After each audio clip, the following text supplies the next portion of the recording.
Hello viewers, আসসালামু আলাইকুম। আপনারা সবাই কেমন আছেন? আমি আল্লাহর রহমতে খুব ভালো আছি। তো আমরা এসেছি আমাদের সবজি বাগানে।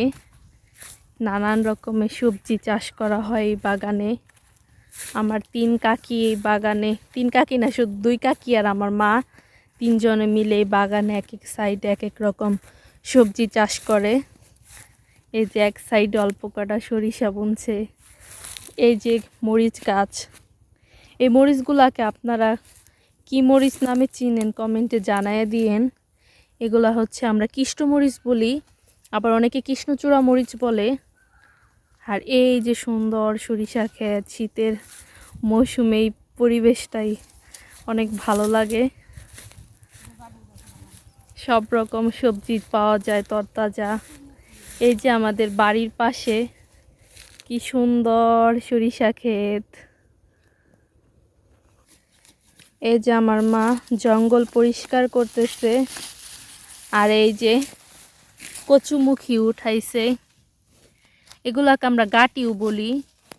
এটার প্রকৃত নাম হচ্ছে কচুমুখী। গতকালকে এতটুকু পরিষ্কার করে গেছে, আজকে আবার মায়ের সাথে আমিও কাজ করব। এই যে এটা হচ্ছে আমার কাকি বনছে, ছোটো কাকি। এই যে কি সুন্দর একটা কোমর হয়েছে, সুন্দর ফুল।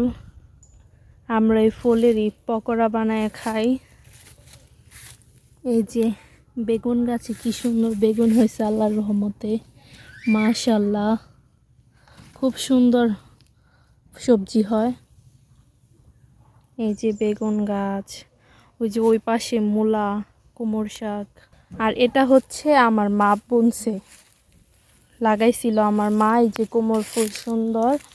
আর এই যে এটা হচ্ছে আমাদের গাছের কুমড়, পাইকে গেছে। চোরের ভয়ে আমরা জঙ্গল দিয়ে ঠাইকা থুইছি যাতে সহজে চোরের চোখে না পড়ে।